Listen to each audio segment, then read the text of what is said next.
O material que eu mandei para vocês, do poema da psicografia do Chico, está na obra Parnaso de Além Túmulo, tá?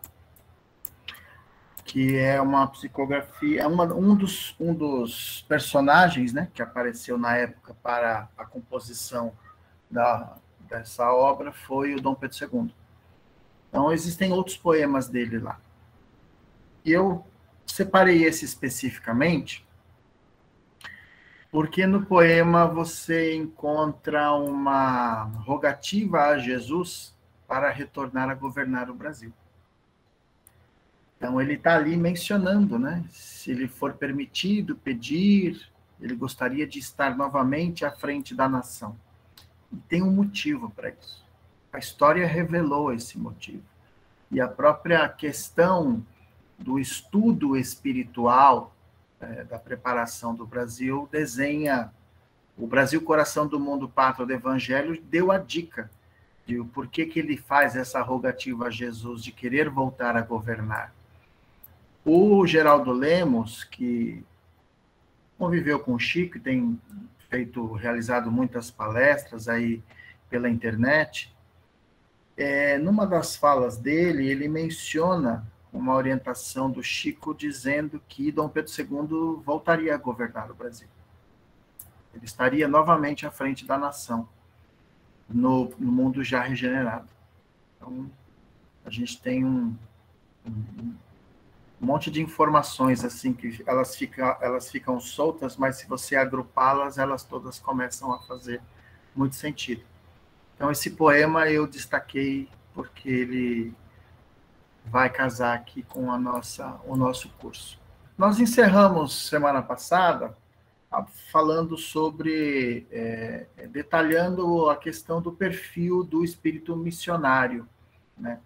Justamente para a gente poder ampliar aí a nossa capacidade de enxergar a questão das próprias características, né, de vários missionários que passaram pelo Brasil, pelo mundo, mas que nem sempre eles deram conta do recado. E o fato de ser um espírito missionário não significa que seja um espírito que não possui limites a vencer, que não tenha suas questões pessoais para resolver. Mencionei a questão de Dom Pedro I, que sua vida pessoal era uma tragédia, mas ele atendeu aí os apelos espirituais como chefe da nação. Ele cumpriu exatamente aquilo que lhe foi destinado. E aí a gente vai desenvolvendo uma série de perfis, né, fazendo algumas colocações, utilizando a escala espírita do Kardec, para a gente poder deixar claro que o espírito missionário não necessariamente é um espírito puro, né, um espírito da primeira ordem, como diz ali no Livro dos Espíritos. E aí nós encerramos falando um pouco sobre a questão da influência do próprio Tiradentes no mundo espiritual, mas reencarnado na França, como o Dr. Demeure, né? Então, enquanto ele dormia, o espírito dele continuava atuando no astral do Brasil com o seu grupo. Então, em 1822, nós tivemos aí o processo de independência do Brasil. Dom Pedro I aí declara o Brasil uma nação livre, inspirado, né, alimentado pelos ideais do plano espiritual, de romper o laço que prendia o Brasil à coroa portuguesa. Então, na aula passada nós mencionamos, né, que os espíritos cercaram ele de uma forma durante o sono, estimulando ele aí aos ideais de libertação, de independência, e ele absorveu isso de tanta insistência no mundo espiritual, e ele cumpriu a tarefa que lhe foi destinada. E os planos de Jesus para a condução de Ismael, dentro disso a gente vai ver que esse roteiro que foi traçado foi sendo destrinchado da forma como o Cristo planejava. Então, as fraternidades do espaço se deslocando no cenário político do Brasil, atingindo, né, atuando em diversos setores, inclusive setores sociais importantes para o desenvolvimento da nação. Só que chegou um momento que o destino da nação exigia novas ações, e aí com o planejamento que estava sendo desenvolvido, o Brasil precisava avançar mais um passo. Para avançar mais um passo, havia necessidade de novos personagens fazerem parte da história, né? Ou seja, novos capítulos com novos personagens. Dom João VI havia retornado a Portugal, por isso Dom Pedro I, seu filho, assumiu o reinado no Brasil, e nós temos aí uma série de ações que foram desenvolvidas pelo Dom Pedro I, e o que possibilitou justamente a própria ida dele para Portugal, tá? Porque até isso foi providencial. Portugal, então, com a morte do Dom João VI, começa a desenvolver o quê? As disputas pelo trono, o trono de Portugal. Então, quem que tinha lá? Nós tínhamos a herdeira, uma das filhas do Dom Pedro I, que estava lá, que seria a herdeira ao trono, mas tinha o irmão do Dom Pedro I, que estava tentando dar um golpe e assumir o poder. Então, Dom Pedro de Mala e Cuia volta para Portugal para assumir o trono. Só que essa mudança, essa mudança desse cenário político no Brasil, de certa forma foi providencial, porque a própria imagem de Dom Pedro I estava um tanto desgastada no próprio cenário político. Então, essa mudança, a saída dele para Portugal, seria um prato cheio para que as disputas políticas pudessem continuar aí pegando fogo no Império. Só que a manutenção do projeto espiritual e político da nação precisava ser preservada.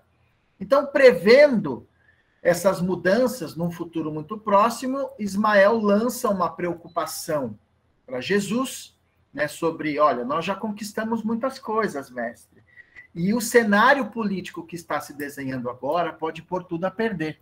Só que Jesus já tinha planejado os próximos passos e chama para a tarefa um novo espírito que reencarnaria no Brasil. Ele busca na espiritualidade Longinos. Longinos, provavelmente, né, tudo leva a crer que realmente foi aquele espírito que na época de Jesus, quando Jesus estava crucificado, furou ele com a lança, né? Espetou ele com a lança. E ali existe um porquê disso, né? Ele estava condoído com a situação de Jesus ali, e obviamente o próprio magnetismo do mestre deve ter envolvido bastante ele, porque o que acontece? Quanto mais demorava para morrer na cruz, a tortura era maior. Então, provavelmente, os soldados iam quebrar os joelhos de Jesus para que todo o peso do corpo realmente cedesse e ele morresse asfixiado. Então, o Longinos foi lá e espetou ele para aliviar logo e apressar aí essa morte.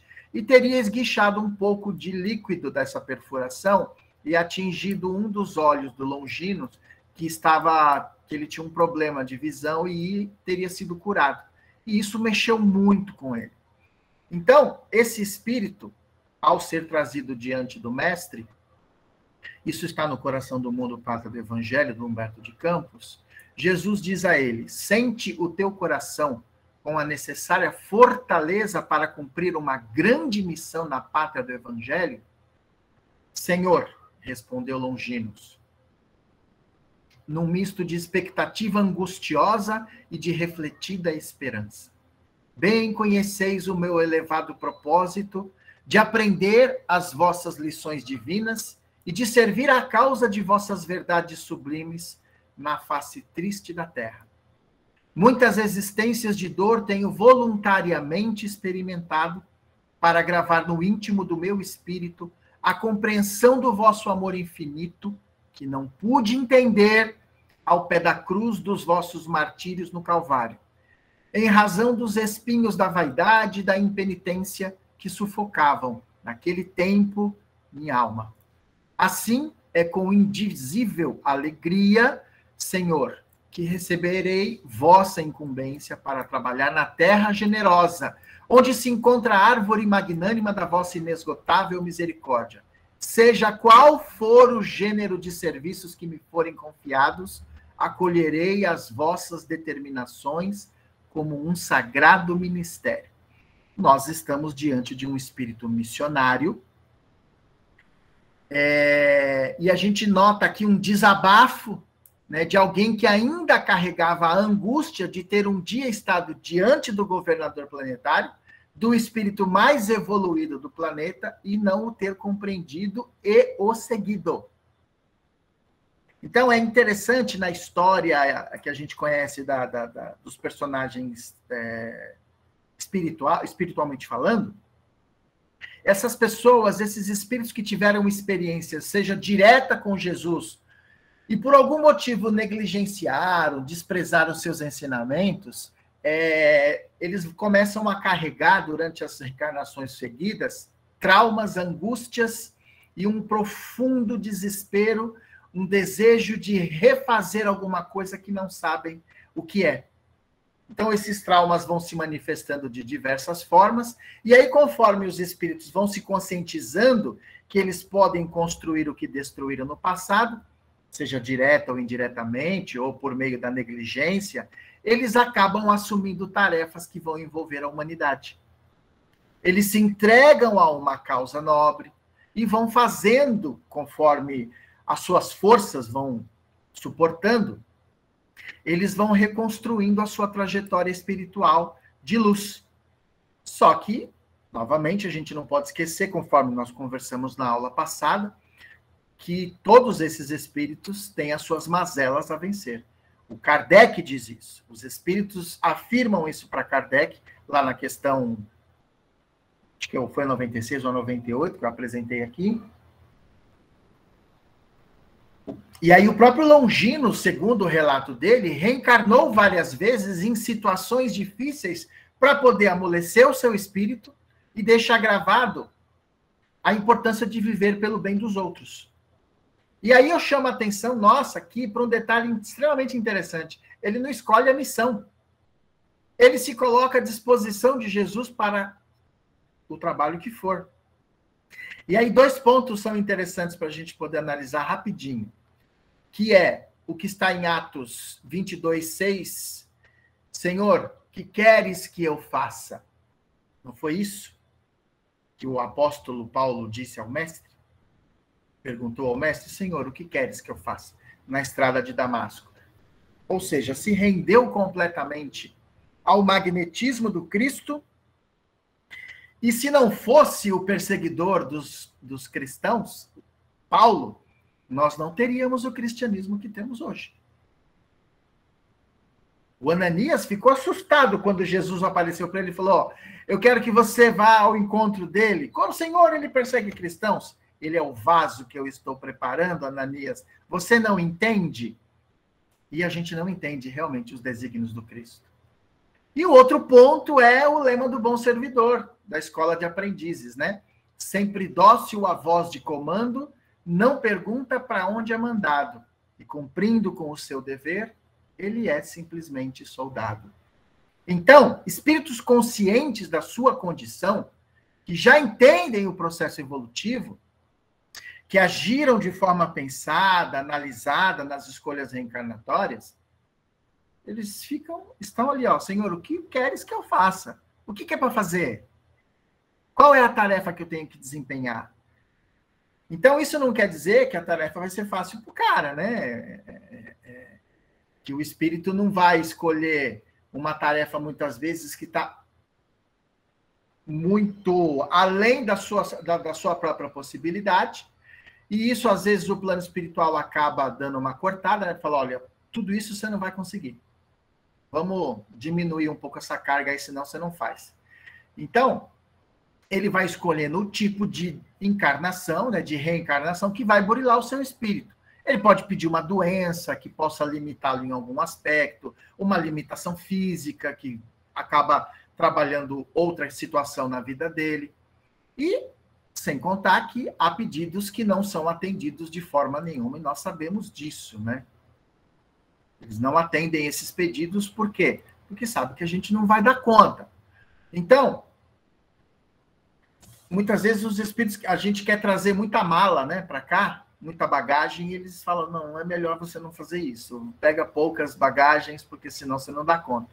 Então, a gente vai ver algumas explicações sobre isso na obra Missionários da Luz, do André Luiz. O André Luiz, na obra, ele vai acompanhar um grupo de espíritos que está numa colônia que é um posto de preparo para o reencarne. Então, ele entra lá no departamento e começa a conversar com os responsáveis. E eles vão ver lá os corpos que são desenhados dos espíritos que vão reencarnar, como vai ser esse corpo, se vai ter limitação, se não vai ter. Então, espíritos já conscientes, maduros, né? Mesmo em planetas de expiações e provas como o nosso, eles, na maioria das vezes, não pedem corpos perfeitos, lindos, maravilhosos, justamente para não aguçar a vaidade, para não reacender em si a própria chama da sensualidade, dependendo da missão que ele vai desempenhar. Né? Pedem corpos que não chamem muita atenção pelos dotes físicos, e às vezes pedem até com limitações para ir aparando algumas arestas que acabaram ficando de encarnações passadas, ou mesmo para teste, né? Para saber se já venceram as suas próprias limitações. Então, porque uma coisa é você viver sob o amparo em uma colônia espiritual. A outra é você reencarnar e sofrer as limitações do corpo físico, do apagar da memória, do passado, né, do esquecimento. Então, chegou aqui, a gente perde a noção do tamanho da besteira que a gente fez lá atrás. E a gente, dependendo das condições do espírito, vagas lembranças vão emergindo em sonhos, em insights, né, conforme o espírito vai se depurando, ou conforme a própria missão que ele assumiu, né, ele pode ir recebendo alguns insights. Então, o próprio Longinos, ele, consciente dessas questões íntimas, ele aceita a tarefa que lhe foi incumbida e fala, olha, o que for preciso eu vou fazer. O mais curioso é que Jesus apresenta para ele o roteiro de um drama que ele precisava viver justamente no intuito de preparar o Brasil para a sua missão futura. E nessa missão, ele não teria o reconhecimento por parte daquelas pessoas que ele, como chefe de Estado, estaria amparando. Ou seja, a traição viria do seu próprio povo. O Kardec não afirma que o problema do espiritismo não são os seus críticos, aqueles que estão fora, e sim os próprios espíritas? É isso que ele fala. Né? Gente, na história nós temos uma série de exemplos. Júlio César, o imperador, foi traído pelo seu amigo, o Brutus. Daí vem aquela frase, até tu, Brutus. Né? Jesus foi traído por um dos seus discípulos. Né? O Gandhi foi traído por um radical religioso que estava ali na sua comunidade. O John Lennon foi morto por um fã. E aí a história vai mostrando uma série de outros personagens. Então, no mundo como esse em que nós vivemos, a política ela virou um criadouro de serpente, né? Ou seja, um serpentário. Você tem que tomar cuidado, porque você pode ser picado a qualquer momento. E no Brasil, nós tivemos vários casos de espíritos missionários na política. Tá? Fizeram coisas boas, mas também cometeram falhas. Algumas até comprometendo a própria nação e comprometendo a si mesmos.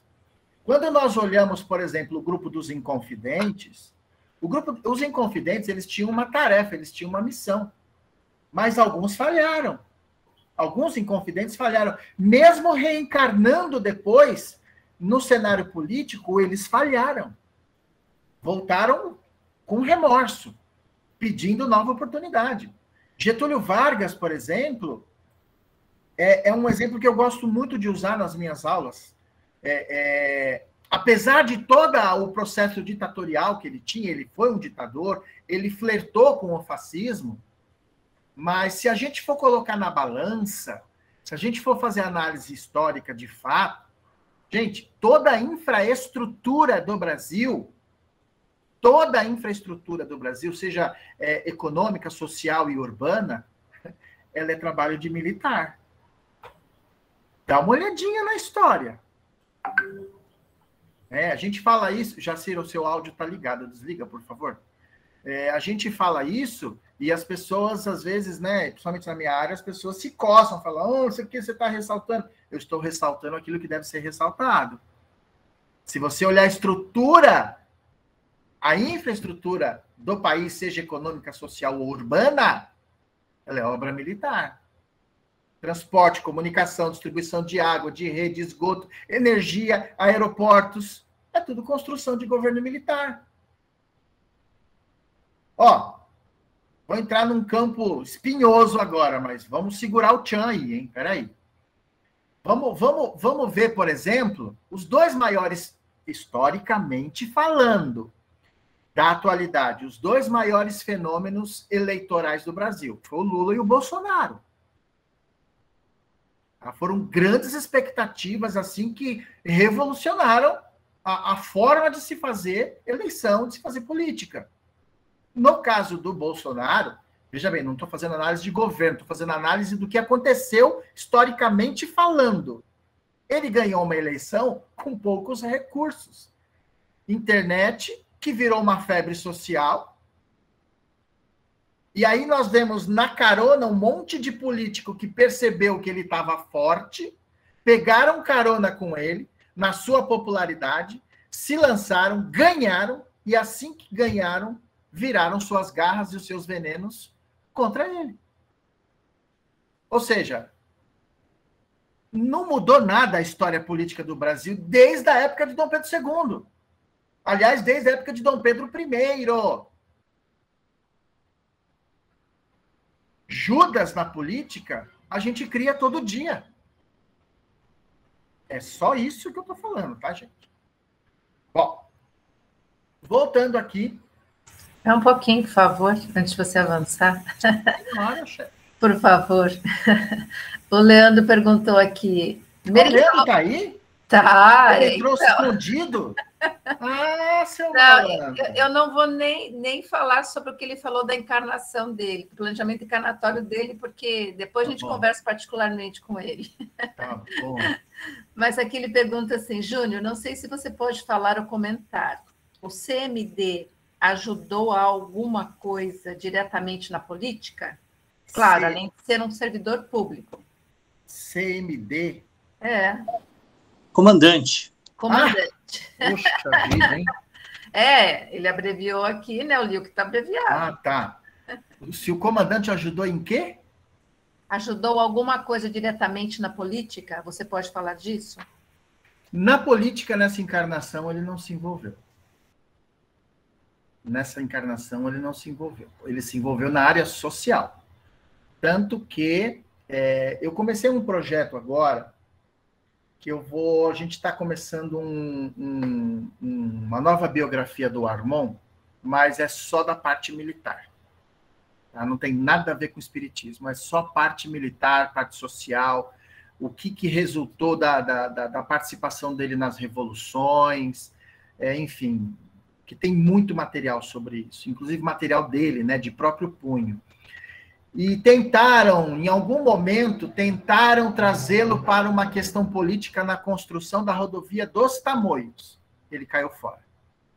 Porque ele sabia que o compromisso dele era outro nesse momento. Então, politicamente falando, de forma direta, não. Nós não tivemos isso. Mais alguma coisa aí? Não. Bom, então temos o Longinos reencarna no seio da família dos Bragança em 2 de dezembro de 1825, com o nome de Pedro de Alcântara, João Carlos, Leopoldo, Salvador, Bibiano, Francisco Xavier, de Paula, Leocádio, Miguel, Gabriel, Rafael Gonzaga, de Bragança e Bourbon. Imagina essa criança hoje na fila da assistência médica e alguém tem que chamar ele para ser atendido, não vai dar certo. Mas isso aqui tinha uma razão, tinha um motivo, né? Cada nome desse aqui é homenagem a um personagem específico da própria história da família imperial, que a gente não vai ter tempo aqui de destrinchar, porque não faz parte do nosso projeto aqui. Filho da princesa Leopoldina, que nós falamos dela na aula passada, da importância dessa mulher na vida do Dom Pedro I, ela foi o contraponto. Em níveis espirituais, você vê a Leopoldina no céu e o Dom Pedro I no inferno. Tá? Essa é a realidade, né? Porque ele era um imoral, era um libertino, mas a imperatriz ela foi colocada ali naquela situação. Falei, eu não sei se eu cheguei a mencionar aqui da reencarnação dela como Nefertiti, falei? Falei, né? Eu indiquei até o livro da Mariluza, né? Que fala sobre isso e tal. A Leopoldina é a reencarnação da Nefertiti aqui no Brasil. Então tem uma conexão aí também com a Inconfidência, com esses personagens que viveram lá atrás, com o Tiradentes. Então, nós vamos ver aí as questões políticas ligadas à época, que principalmente que exigiram o retorno do Dom Pedro I a Portugal. O trono brasileiro não poderia ficar vago, Dom Pedro I vai embora com a família real, os outros filhos que ele tinha, mas ele deixa aqui 3 dos seus, 2 meninas e o Dom Pedro I e o Dom Pedro II, que era o mais novo, né? E mais alguns que ele tinha por aí com as aventuras. E a Leopoldina, antes mesmo do Dom Pedro I ir para voltar para Portugal, assim que o Dom Pedro II nasceu, ele nasceu em dezembro de 1825. A Leopoldina desencarnou em dezembro de 1826. Ela morreu cedo. O espírito desse quilate não tinha mais condições de permanecer no ambiente em que ela estava. Ela foi extremamente judiada, mas nós falamos na aula passada que ela recebeu de Maria essa incumbência, né? Portanto, se alguém desencarnar e Maria ou Jesus chamar, pode cair fora porque é BO, é encrenca. Tá?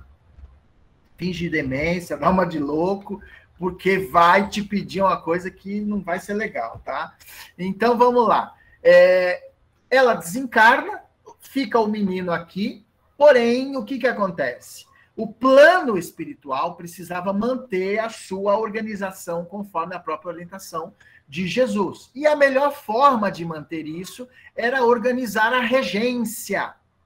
Tá? Ou seja, o menino não podia governar. Ele era o imperador, ele era o príncipe, mas ele não podia governar. Ele só tinha 5 anos. Gente, imagina você deixar para trás um filho de 5 anos e ir embora. Fala, você vai ficar aí, governar o Brasil e eu estou indo embora resolver o problema de Portugal.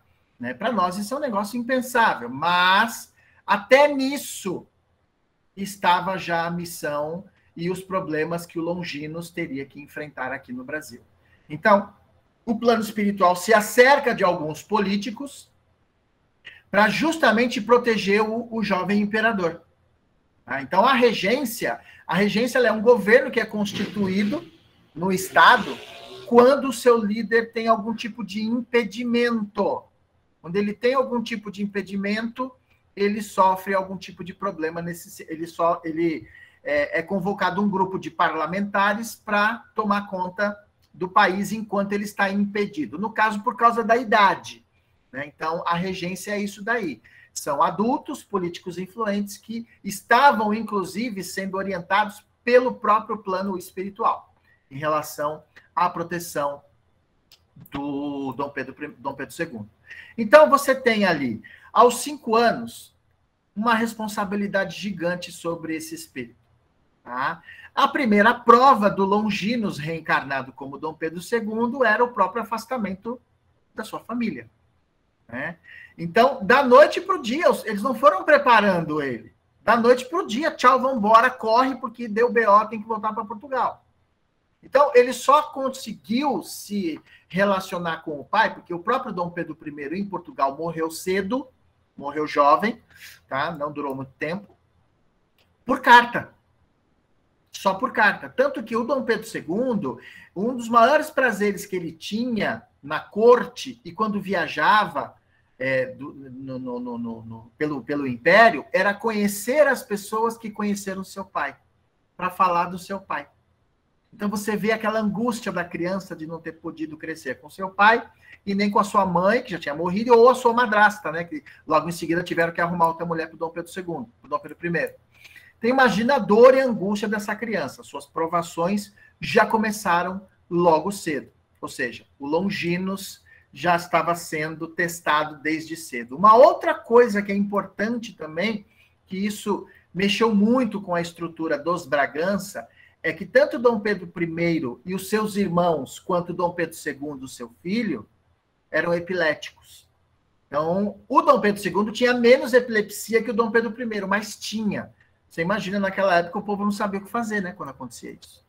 Então ele passava muitas vezes dificuldades em função da própria epilepsia, que era uma herança genética aí do seu pai e um karma da família dos Bragança. Mas veja bem, a regência no Brasil, ela já começa com uma série de turbulências. E isso vai se agravando com rebeliões que vão estourando pelo país. A ideia era separar.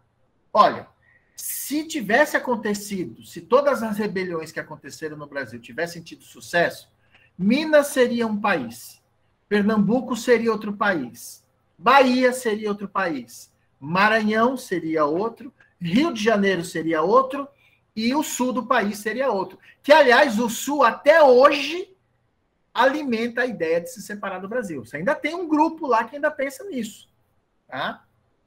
Então, nós tivemos aqui, 1835, a revolta dos malês em Salvador. Malês eram escravos. Nós tivemos a cabanagem no Grão-Pará, onde é o Pará, ali próximo do Amazonas, em 35. Em 37, na Bahia, tivemos a revolta da Sabinada. Depois, em 38, no Maranhão, a Balaiada. E a Farroupilha no sul. E os regentes escolhidos para representar o príncipe, eles tiveram esse BO, esses problemas pela frente. Então, a maior parte da população no Brasil nessa época sofria muito por causa da falta de recursos, tá? E alguns historiadores, de forma injusta e militante, afirmam que boa parte desses problemas com essas revoltas era por incompetência do imperador. Gente, eu não sei se isso é demência ou é demência misturada com maldade, porque quando Dom Pedro II assumiu o trono, ele assumiu em 1840, no chamado golpe da maioridade. Ele ainda tinha 15 anos. A revolta dos malês e a cabanagem, elas aconteceram em 35. Ele tinha 5 anos. Ele não governava. A Sabinada, que foi em 37, ele tinha 12. A Balaiada, ele tinha 13. A Farroupilha, quando começou, em 38, ele tinha 13 anos. Acabou em 45, com ele já com 20 anos, que é mais ou menos aí essa imagem que vocês estão vendo no meio. Aí ele tinha, se não me engano, 26. E aí ele, por ser um espírito nobre, foi lá e encerrou a Farroupilha de uma forma muito nobre, porque ele não puniu os seus chefes, ele não mandou matar ninguém, não mandou enforcar ninguém. Ele agiu como um chefe de Estado equilibrado. Então, imputar ao Dom Pedro II o problema das revoltas no período em que ele não governava é um negócio meio esquisito isso, viu? Bom, o fato é que para esse segundo reinado, Ismael envia reforços para que pudesse sustentar a missão do jovem imperador, tanto no cenário político quanto fora dele. Cada espírito convocado, gente, recebia apoio das fraternidades. Cada espírito que agiu na política ao lado do Dom Pedro II, ainda que tivesse ideias distorcidas, eles também estavam trabalhando inspirados pelas fraternidades. Então, nós vamos ver abolição da escravatura, economia e a questão das próprias liberdades individuais, elas estavam na ordem do dia. E aí eu quero destacar aqui alguns personagens que foram extremamente importantes, enviados de Ismael para a missão que envolveu aí o imperador. 2 deles são José Maria da Silva Paranhos Júnior, o Barão do Rio Branco, que é um espírito que eu tenho muita afinidade, porque ele faz parte do grupo dos Inconfidentes. E ele, com certa frequência, tem aparecido no grupo, oferecido aí a sua orientação. Ele era historiador, geógrafo, advogado e um diplomata de primeira categoria aqui no Brasil, tá? Foi ministro das Relações Exteriores de 1902 até 1912. E ele é muito conhecido justamente por causa das negociações dele nas fronteiras da Argentina e da Bolívia. Você pega a questão de Palmas, do Amapá e do Acre, desses territórios que foram negociados para o Brasil, isso é tudo negociação dele sem dar um tiro, sem usar força militar. Então, você percebe que o alto estava ali muito próximo dele, envolvendo para que ele pudesse desempenhar essa missão. E o próprio título de barão ele recebe da princesa Isabel no ano da abolição da escravatura, em 1888. A outra figura é o Barão de Mauá, né? Por que Barão de Mauá? Os meus alunos falam, professor, Barão de Mauá porque ele nasceu em Mauá. Não, não é porque ele nasceu em Mauá, não. Barão de Mauá por causa da construção do porto de Mauá, que ligava a Baía de Guanabara, por meio de uma estrada de ferro, até a Serra da Estrela. O nome dele era Irineu Evangelista de Souza. Gente, esse cara, a industrialização no Brasil deve tudo a ele. Ele era um grande capitalista, um grande empreendedor do século XIX. Ele construiu estaleiros, ele construiu um sistema de transporte, companhia de navegação a vapor do Rio Amazonas, a primeira estrada de ferro ligando o Rio de Janeiro a Petrópolis.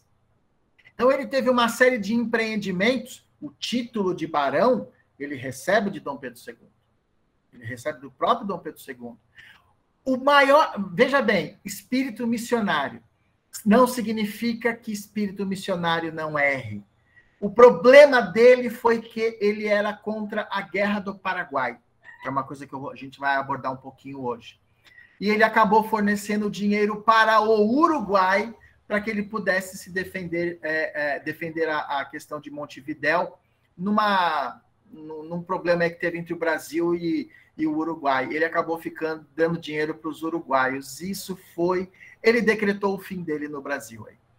Porque ele queimou o filme, principalmente dentro do Império, né? Ele acabou sofrendo uma série de sabotagens, morreu em 1889, o ano da proclamação da República, falido e tratado naquela época como se fosse um Judas. E não era, gente, não era. Mas, enfim, isso é a política, né?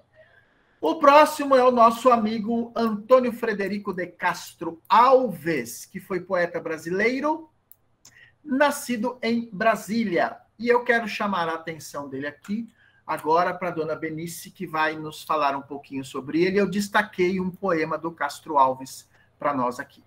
Benice? Presente, professor. Então, vamos ler. Boa noite a todos. Devo ler a parte 4 do poema O Navio Negreiro, de Castro Alves. Antônio Frederico de Castro Alves, poeta romântico.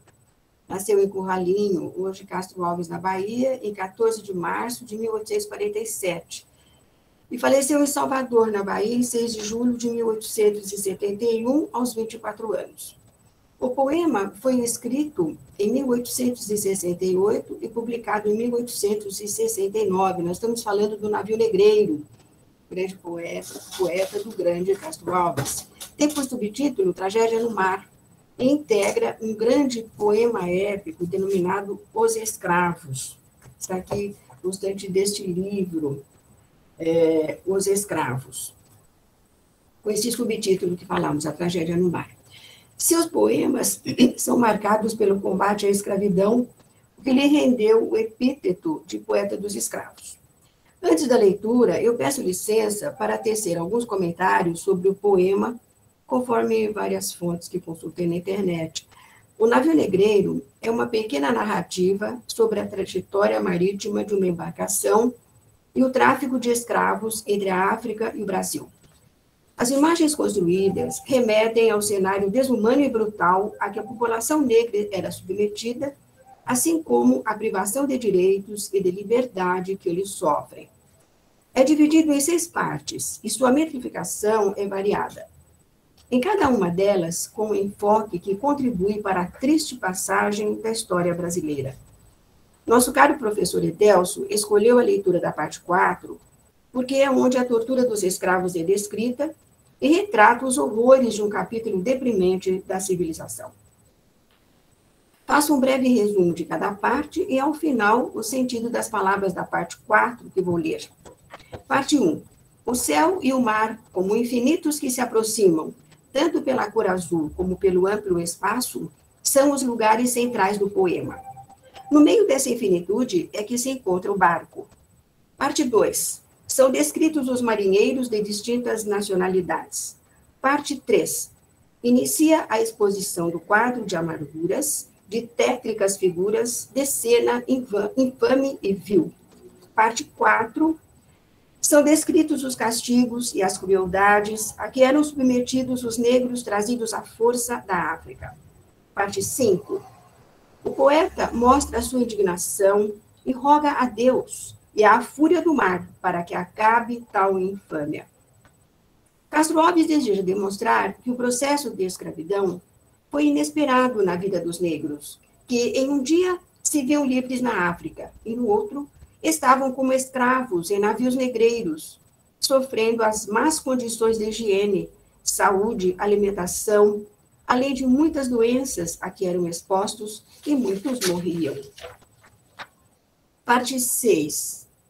Questionamento ao país que se prestou a compactuar com a infâmia do processo escravocrata. O que se vê hasteada é a bandeira do Brasil, pátria do poeta. O sentimento de desapontamento é grande.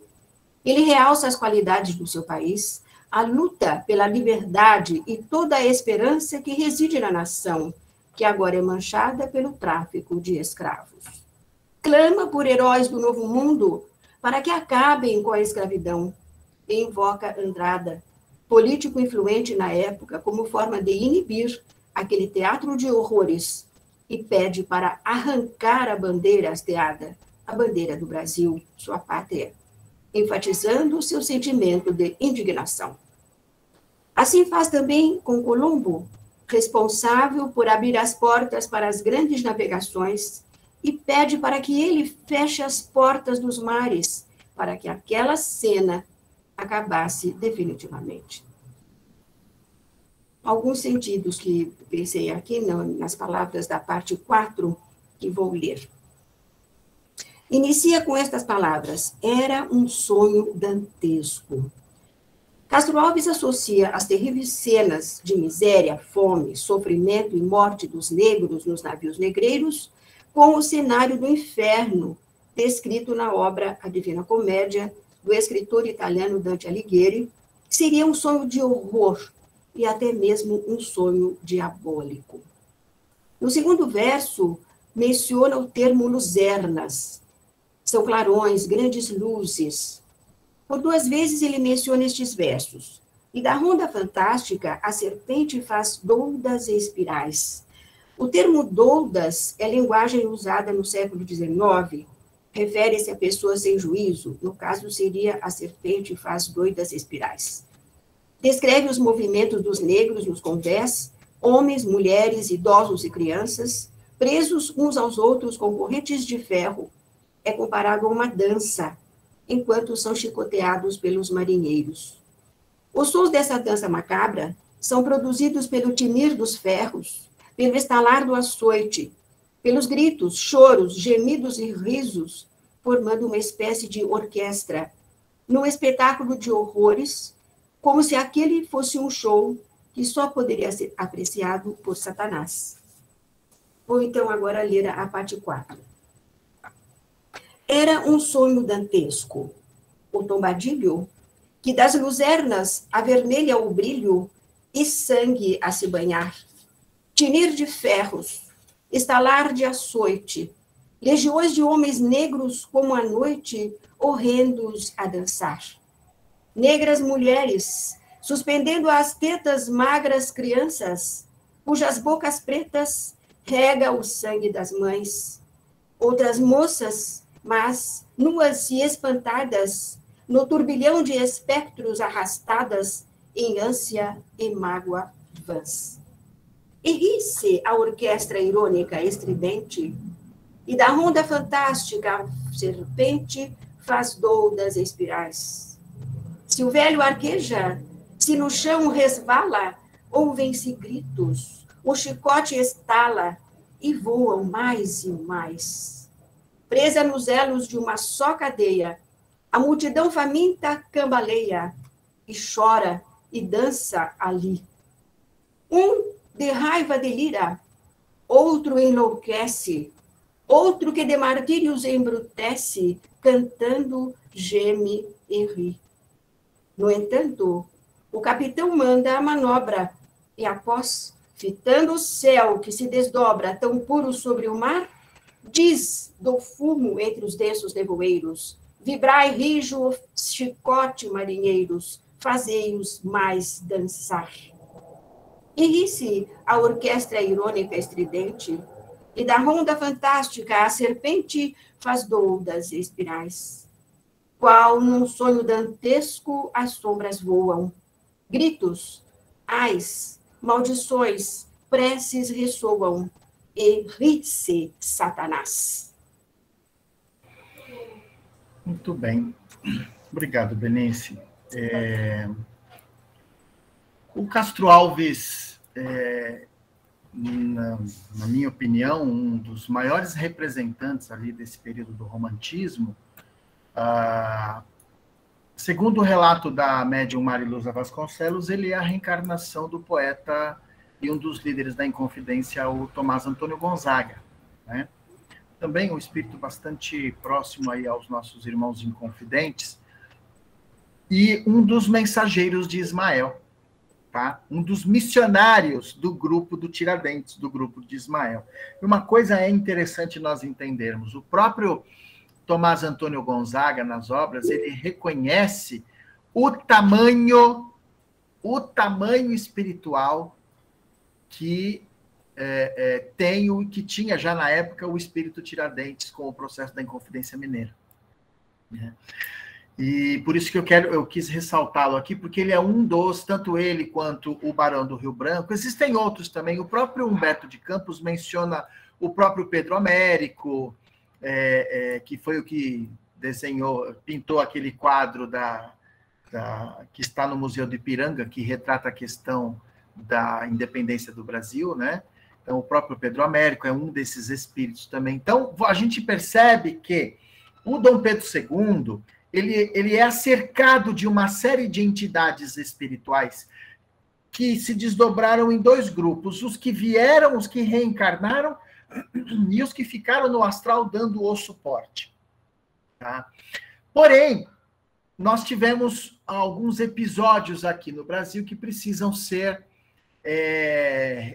relatados, porque talvez esse seja, talvez não, é o maior problema que o Dom Pedro II enfrentou na vida dele, e talvez o seu maior erro. Talvez o maior erro que ele cometeu foi essa questão que envolve Uruguai e Paraguai. Engraçado que isso também está no Brasil, coração do mundo, pátria do Evangelho. Uma das orientações do Cristo para Dom Pedro II, para Longinos, era que nós não interferíssemos no destino das outras nações. Era que nós não tomássemos de armas para enfrentar ou para ajudar qualquer tipo de situação de guerra entre outras nações. Nós nos envolvemos com o Uruguai, em primeiro lugar. O Uruguai tinha uma questão com o Paraguai e a Argentina, porque o Paraguai estava de olho na Argentina e no Uruguai, e nós acabamos interferindo. O Dom Pedro II ajudou as disputas no Uruguai a fortalecer um governo que era favorável ao Brasil. Isso desagradou os paraguaios. A Argentina caiu fora rapidinho quando percebeu o tamanho do BO. Mas o Paraguai não engoliu isso e ficou um negócio meio estranho, como a gente interferiu, e isso acabou redundando num problema grave. Tanto que o Longinos foi chamado ao mundo espiritual e Jesus teve outra conversa, já reencarnado como Dom Pedro II, e Dom Pedro II disse, nós não poderíamos, eu disse a você que não era para se envolver nessas questões. Isso vai nos custar alguns problemas para o Brasil. Então, e o maior problema que é justamente o conflito da Guerra do Paraguai, que durou de 1864 a 1870.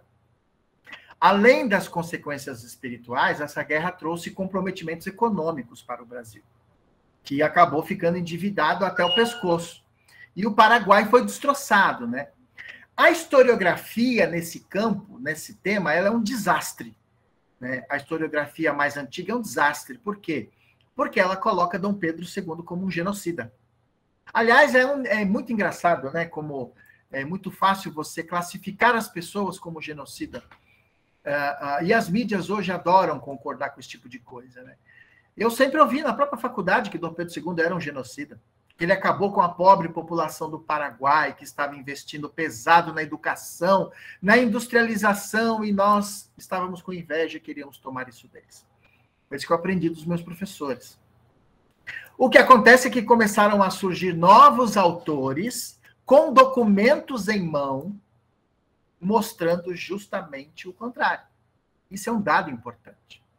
Aqui no Brasil, até a década de o final, 95, 97, nós não tínhamos acesso a muitos documentos e a obras de outros autores que faziam o contraponto de autores que são muito badalados pelas universidades brasileiras. Hoje nós temos. Então, hoje você consegue pôr na balança e falar, olha, você tem esse lado, mas também tem esse. Só que esse aqui tem documento e o seu não. O seu só tem uma ideologia. E aí eu fico com o quê? Então, por isso, essa própria questão de se resgatar a história de Dom Pedro II, ela é importante até para o nosso movimento espírita.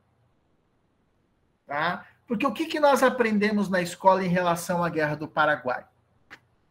Aprendemos que o Paraguai despontava como um grande exemplo de desenvolvimento do seu povo, que eram os nativos da região. E isso não estava agradando aos ingleses, que queriam o pleno domínio ali da região da América, ali dessa região da Bacia do Prata, e a Inglaterra teria manipulado o Brasil e a Argentina para acabar com a economia paraguaia. Gente, isso é uma coisa tão absurda, porque não existe nada que sustente essa teoria. Só um viés ideológico. Desculpa, mas isso é um fato. Então, não há a menor evidência que o Paraguai era um modelo de educação, de industrialização. Nada disso. Aliás, o que nós temos justamente com novos autores é justamente o contrário. Inclusive, autores, historiadores paraguaios. Juan Carlos Herkenkrauer, Maria Isabel Jimenez de Herken, Ricardo Salles aqui no Brasil e um cara chamado Francisco Doratioto. Na verdade, o Paraguai, ele está muito longe dessa narrativa. Ele era governado por ditadores militares. Essa obra que eu estou mostrando aí para vocês, ela é de extrema importância para quem quer entender realmente o que aconteceu na Guerra do Paraguai. O Paraguai ele era governado por uma dinastia militar que estava espoliando o Paraguai. Eles estavam acabando com o Paraguai.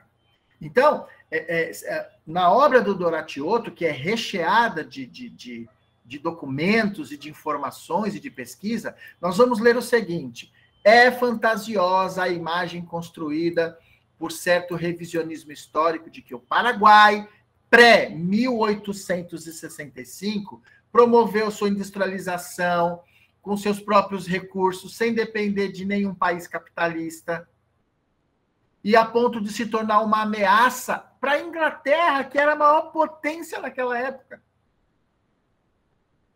Também é equivocada a apresentação do Paraguai como um estado onde haveria igualdade social, uma educação avançada.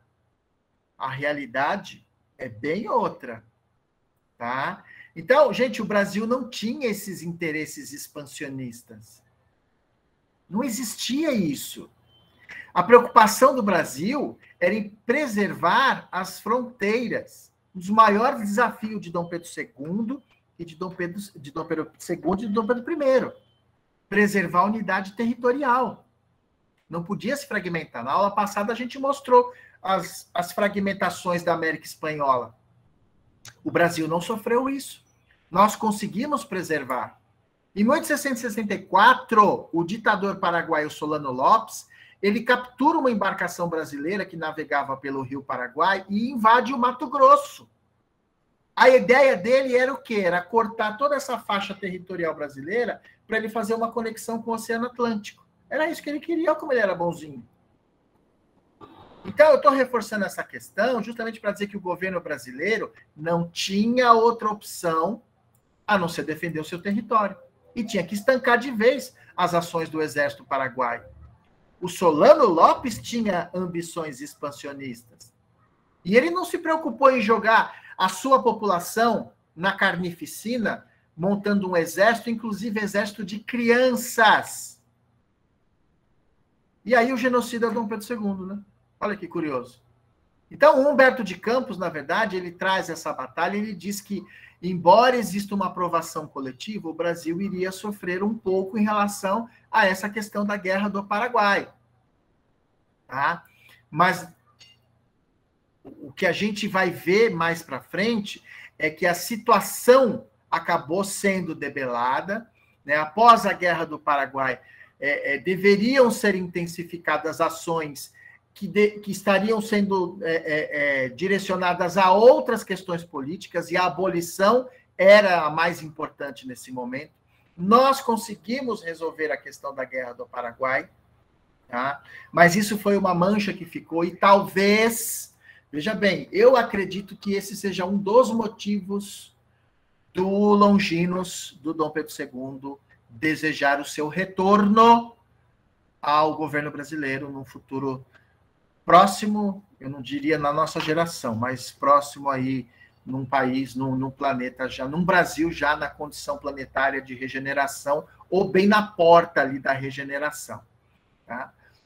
Nós tivemos como proposta de resolver o problema da escravidão no Brasil.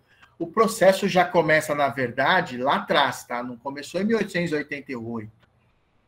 O processo de libertação dos escravos no Brasil já começou com a Lei Feijó de 1831, que determinava que era um acordo que o Brasil fez com a Inglaterra para libertar os escravos. Vocês já ouviram?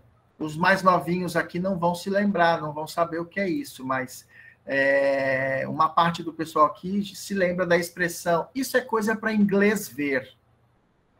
Essa expressão "isso é coisa para inglês ver", ela está relacionada a essa lei de 1831, que nós assinamos isso para satisfazer um acordo com a Inglaterra que libertaríamos os escravos, mas isso não aconteceu.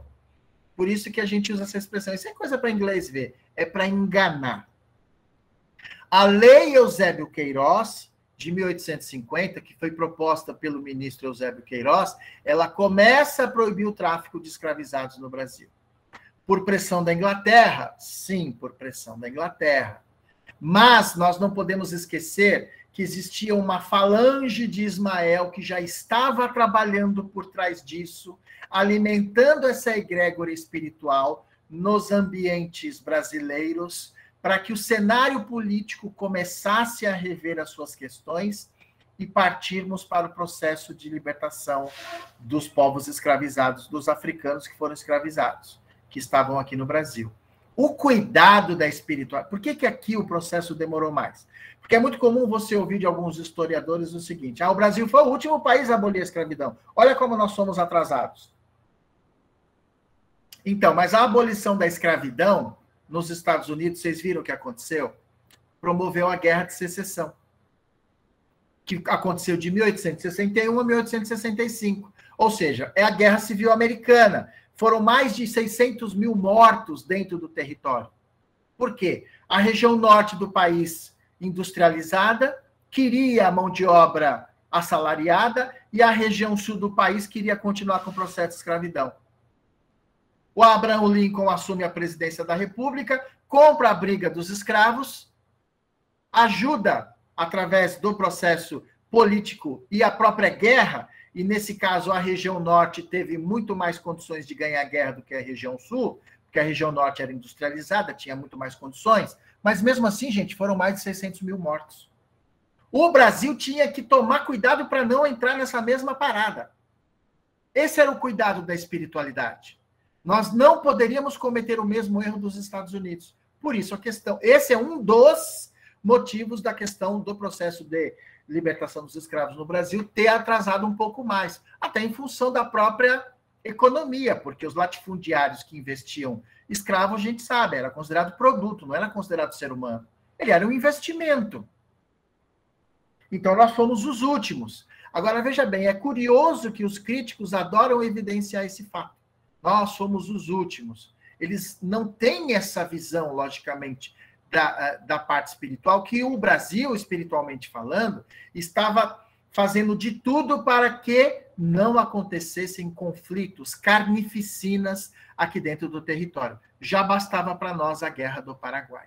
Então, Dom Pedro I e a sua filha, Princesa Isabel, eles eram nobres e tinham ideias nobres. O sistema que estava ao redor deles é que era complicado. A nossa elite agrícola, ela era completamente dependente da mão de obra escrava. Eles não queriam abrir mão disso, não. As primeiras tentativas foram extremamente frustrantes. E quando foram assumir uma outra mão de obra, eles foram na Europa pegar mão de obra branca. Pegaram aquelas pessoas do que viviam nos bolsões de miséria da Europa e trouxeram para trabalhar no Brasil. Só que o latifundiário brasileiro, o dono de fazenda brasileiro, não estava acostumado com esse tipo de mão de obra. Eles estavam acostumados com escravo. E eles queriam punir até o pessoal que eles tinham que pagar aqui. Então, assim, o Dom Pedro I, ele estava envolvido numa série de questões que ele tinha que ter um cuidado muito grande para resolver. Então, essa elite agrária brasileira não era brincadeira. Mexer com esse pessoal não era brincadeira. Logicamente que alguns fazendeiros atenderam ao pedido do imperador, porque estavam mais conectados com esses ideais. E a firmeza da princesa Isabel foi determinante para essa questão. Alguns historiadores até colocam ela como uma pessoa despreparada, que desprezava a política. Não é nada disso. Recentemente tem uma obra fantástica sobre a princesa Isabel, com documentação farta, mostrando o quanto ela era extremamente antenada com as questões políticas da época. A gente não pode esquecer que Isabel de Bragança era uma mulher da sua época. Da sua época. Então, ela também tinha que atender determinadas etiquetas, tá? Mas era uma mulher extremamente antenada com as questões políticas e principalmente com a questão abolicionista. Então, a educação para ela, a educação que Dom Pedro II deu para ela, era uma educação especial. Ela era a herdeira do trono. Então, toda a educação dela era direcionada para as mulheres, de uma forma diferenciada, porque somente os homens eram herdeiros de trono, né? Todos os imperadores, todos os chefes imperiais precisavam de um filho homem para herdar o trono. Bom, diga-se de passagem a história da Rainha Elizabeth da Inglaterra, Elizabeth I, que assumiu o trono no meio de um monte de problemas, porque ela era a única herdeira do Henrique VIII. Não tinha como, era ela que ia ser rainha. Só que ela não casou, né? Por isso que ela era chamada de rainha virgem. Ela não havia casado, mas ela enfrentou um monte de problemas por ser mulher. Então, embora ela seja uma mulher reclusa, a princesa Isabel, ela estava extremamente antenada com as questões de muita importância dessa época. Então, como eles tinham, tanto ela quanto o pai, ideais nobres, tinham vontade política de fazer o país dar certo, as críticas também tentavam enfatizar aquilo que a oposição mais evidenciava, que eram os problemas. Gente, nós falamos disso numa das últimas módulos do curso que a gente fez. O Kardec enfrentou isso. Nós falamos em relação ao problema que o Kardec enfrentou com a imprensa da época. Mesmo o pessoal sabendo do posicionamento do Kardec, eles compravam as mentiras do opositor do Kardec porque vendia jornal. Eles não estavam interessados. Então, como o Kardec não financiava nenhum jornal, levava tiro, porrada e bomba, né? Esse fenômeno aconteceu agora nos Estados Unidos, nas últimas eleições aí com o que envolveu o Biden e o Trump. Toda a imprensa foi comprada, né? E hoje, falavam que era tudo um bando de louco, que era tudo mentira. Hoje, o próprio jornal que ajudou a derrubar a candidatura do Trump, hoje ele reconhece as acusações verídicas que fizeram em relação ao filho do Joe Biden. Então, para a gente ver que, né, é a grana, é o dinheiro. Então, na época do Dom Pedro II, gente, não era diferente. Se o presidente eleito, se o governador soltasse alguma norma para beneficiar alguém da população, a imprensa caía de pau em cima dele. É só a gente olhar aqui o nosso presidente, o Bolsonaro. Ele não pode espirrar. Ele espirra, o pessoal já fala, meu Deus, Bolsonaro espirrou. Bolsonaro foi pego comendo cachorro-quente sem máscara. Sabe? Então, aí para falar que o Brasil não melhorou, fala assim, ó, não é o Brasil que melhorou, é o mundo que piorou. Então, assim, é uma dificuldade de reconhecer que as pessoas estão fazendo alguma coisa, por todos os problemas que tem, mas estão tentando fazer alguma coisa, né? Se levanta hoje uma série de questões sobre as ONGs do Amazonas, né, que estavam interessadas estão mais interessadas no que está embaixo. Sabe qual é o mais curioso? Tem uma obra do Chico que eu não vou me lembrar, não sei se o Leandro vai lembrar, mas eu vou resgatar isso, eu vou jogar no grupo para vocês. O Chico, isso que a gente andou, que o governo atual andou denunciando, que o povo caiu de pau falando que era tudo, ele é um genocida das comunidades indígenas, o Chico, em 1970, já estava falando disso. O Chico estava falando que essas ONGs internacionais, no Amazonas, elas não estão interessadas no que está em cima da terra, elas querem o que está embaixo da terra. Eu vou resgatar essa obra e eu vou jogar no grupo. É uma palestra do Bacelli, ele está falando isso de um livro do Chico, de uma das mensagens que ele recebeu. Então, o que eu quero ressaltar com isso? Quando você pega um governante, seja ele quem for, que ele está fazendo alguma coisa boa, mas ele está confrontando partidos que são oposição, as pessoas não evidenciam aquela coisa boa que o cara está fazendo. Por quê? Só para não dar voto pro cara. Tem que dar errado. Se não sou eu que estou no poder, tem que dar errado. Faziam a mesma coisa com o Dom Pedro II. A mesma coisa. Se hoje você tem jornalista que vira médico, cientista, engenheiro, sabe mais do que médico, jornalista, engenheiro, mais do cientista e engenheiro, naquela época não era diferente. O Dom Pedro II, ele enfrentou a mesma coisa com a imprensa da época. Então você vai ver muitos recortes de jornal da época falando mal do imperador, e isso é usado como documento para criticar o Dom Pedro II. E esquecem de todos os benefícios que esse cara trouxe para o Brasil. Alguma coisa aí, Mazé? Ou podemos continuar? Sim, a Ângela pediu para você citar o título da obra que fala sobre a Princesa Isabel. Eu não lembro. Eu vou colocar no grupo. Tá, eu anotei aqui. Tenho anotado aqui numa pastinha que eu assisti, inclusive foi uma live que eu assisti com o Paulo Resutti, ele que trouxe essa historiadora para a live dele. O Paulo Resutti hoje é um dos maiores historiadores sobre o Império Brasileiro. Ele tem resgatado muitos documentos, tem ajudado muito a gente que é historiador, que não tem esse tipo de acesso, a entrar em contato com esse material e poder ressaltar aí essas coisas que são importantes para fazer justiça à história, né? Para fazer um revisionamento, para rever essas coisas que foram colocadas lá atrás. E essa historiadora, eu vou mandar, eu mando inclusive o link para vocês assistirem a live dela. Super legal ela falando da Princesa Isabel. A Lúcia falou que o Enéas também já falava do interesse sobre o subsolo brasileiro. Que todo mundo falava que ele era louco, né? Ele era um personagem icônico, né? Um cara meio esquisitão, assim, mas de uma inteligência, era absurda o nível de capacidade intelectual daquele homem, era absurdo.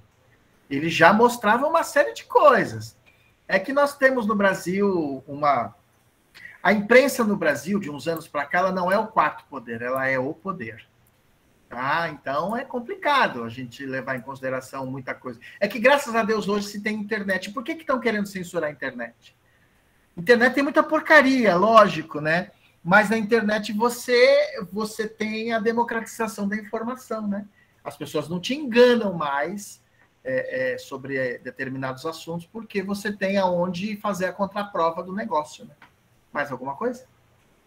Não, assim, a Leonice fala que conhece o Paulo Resutti, né? E destaca que ele conta a história não contada. Isso, exatamente. Tenho acompanhado algumas coisas, tenho adquirido algumas obras dele e é fantástico mesmo o trabalho de pesquisa dele. Bom, então, meus queridos, qual era a determinação de Jesus quanto à questão dos escravos? Libertação. sem derramamento de sangue. Não poderia acontecer o que aconteceu nos Estados Unidos. A pátria do evangelho não poderia ter essa mancha na sua história. Já bastava a questão do Paraguai. Então, o Brasil tinha assumido um compromisso já existia um compromisso kármico do Brasil com os escravizados da África. Tá? Esses latifundiários que não desejavam perder a sua mão de obra, que castigaram, judiaram, humilharam muitos africanos. Eu não sei se eu falei isso na live passada, mas eles acabaram reencarnando como escravos. Tá? Eles acabaram reencarnando como escravos. Então, a todo custo tentaram uma indenização por parte do governo para libertar os escravos. A princesa Isabel bateu o pé e falou, não tenho que indenizar ninguém. A fortuna vocês já fizeram, já ganharam muito dinheiro com escravo. Por que temos que indenizar vocês? Então, o Dom Pedro I já estava extremamente debilitado, né? Por isso ele foi buscar tratamento na Europa, ele já não estava bem, ele não morreu tão velho assim não, tá, gente? Mas o desgaste, né, nessa época da missão era muito difícil, era muito complicado. Então, a princesa Isabel, enquanto ele não estava aqui, era a regente, e não pestanejou, foi lá e sancionou a lei do ventre livre, que é de 1871, aliás, tá? Aí ela sanciona a lei em 1888, tá? Então, os espíritos ali compromissados com essa tarefa sustentaram o ambiente, envolveram o ambiente no Rio de Janeiro, para que não houvesse recuo em relação a isso. O idealismo republicano estava sendo alimentado já na América toda. O Humberto de Campos diz que nós estávamos preparados para o republicanismo. Eu até acredito que nós estávamos preparados para a república, mas não para o tipo de republicano que nós tivemos no Brasil, porque todos foram pilantras, do começo ao fim. Tá? Você pega Marechal Deodoro, você pega Floriano Peixoto, você pega Prudente de Moraes, eles não quiseram nem saber dos escravos. O Dom Pedro II e a princesa Isabel, eles tinham um projeto para amparar os escravos alforriados. Amparar economicamente. A República no Brasil virou as costas para os escravos. Não foi Dom Pedro II. Então, assim, eu acredito que estávamos preparados para a República, mas não estávamos preparados para o tipo de republicanos que nós tivemos no Brasil, com algumas exceções, tá? Então, por quê? A maior preocupação dos republicanos não era com a República, era com o herdeiro do trono. Quem era o herdeiro do trono? Porque eles sabiam que o Dom Pedro II não estava bem de saúde. O herdeiro do trono era a princesa Isabel. E eles não queriam, eles queriam tomar conta do poder. Por isso que é chamado de golpe civil-militar, a proclamação da República. Ela seria mandatária. A monarquia continuaria no Brasil, ainda que parlamentarista, mas continuaria. Eles não queriam. Então, vamos analisar para a gente ir para os nossos finalmentes aqui. Quem foi Dom Pedro II? Né? Com 2 anos de idade, ele perdeu sua mãe. Com 1 ano, né? Após 1 ano, ele perde sua mãe biológica, a princesa Leopoldina. A tutela ficou com José Bonifácio, que a gente falou um pouquinho, que eu disse que o próprio José Bonifácio já dá umas lives aqui, umas aulas muito boas para a gente. Que na época, o José Bonifácio era o político mais importante ali naquele momento. Tá? Ele era tão importante que ele acabou sendo banido do Brasil pelos seus opositores, de tão importante que ele era. Só que o próprio Dom Pedro II, que acabou arrumando briga com ele, quando vai embora do Brasil, coloca o José Bonifácio como tutor do menino. Por quê? Porque confiava nele, sabia que ele era capaz. Tiraram ele, né? Uma oposição foi lá e tirou, entrou o Marquês de Itanhaém, né? E o Marquês de Itanhaém deu conta do recado. Era tão impressionante a preparação de Dom Pedro II, que eu vou ler para vocês, para a gente finalizar, as instruções que deveriam ser observadas pelos mestres do imperador na educação literária e moral, do Augusto Senhor, como ele era chamado. Foi determinado no artigo 1. Conhece-te a ti mesmo.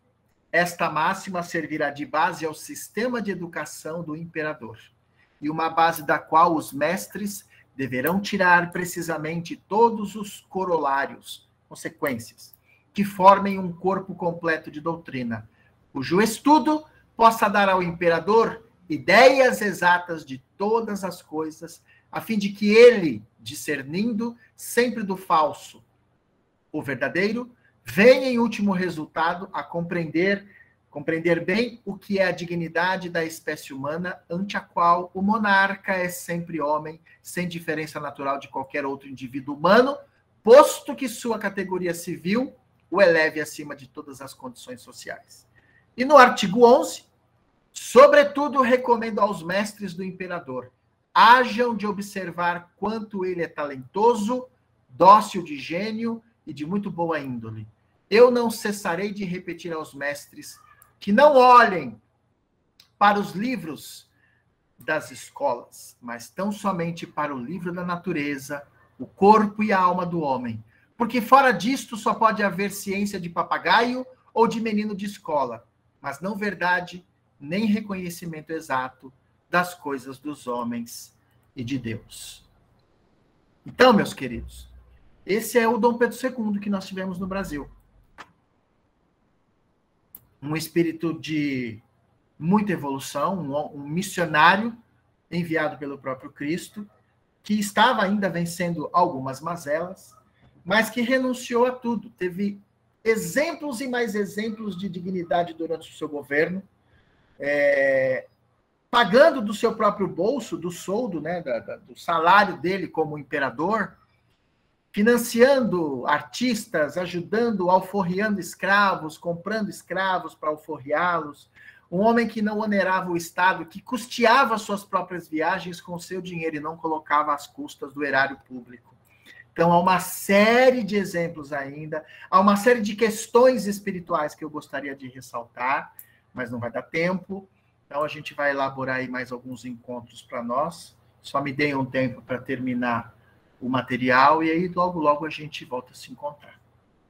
Ok? Antes de você encerrar, a Lúcia Edelso pergunta: a lei do ventre livre e a do sexagenário foram também isso? Foram também induzidas pela espiritualidade? Tudo foi um processo, é o que eu falei lá atrás.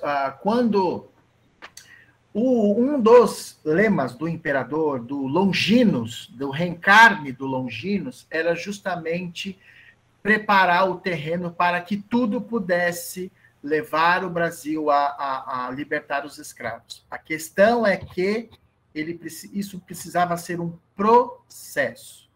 Por quê? Porque precisava se obedecer à lei de causa e efeito, muitos espíritos estavam em processo de resgate, espíritos na condição de escravos. Mas veja bem, é aquilo que eu falei na aula passada, isso explica, mas não justifica, porque isso poderia ser feito de outra forma. Isso foi escolha do homem branco português que assumiu um ônus e depois teve que reencarnar como escravo.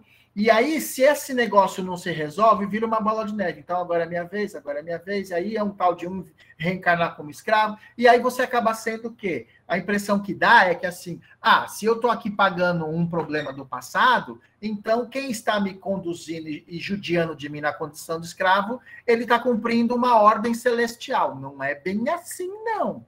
Tá? Você tem o karma, mas ele não precisa ser feito dessa forma, não precisa ser realizado dessa forma, porque senão a gente justifica as questões, os absurdos, né? A injustiça. Né? Por isso que o plano espiritual fala, né? Há injustiça, mas não há injustiçado. Então, a lei sexagenária, ou as leis que foram sendo criadas, foram já projetos para começar a preparar os latifundiários, nós vamos libertar os escravos. Se fizesse de uma vez, nós teríamos problema como teve nos Estados Unidos. Ia ser morte, e aí ia ser coisa aqui dentro. Não estaríamos guerreando com ninguém lá fora. E é isso que o plano espiritual evitou. E evitou. Evitou, claro que evitou. Bom? A Magali ainda cita uma passagem do Evangelho, no capítulo 23, item 12. Desconfie-se. Quanto mais pedradas, mais valor. Então, É mais ou menos por aí.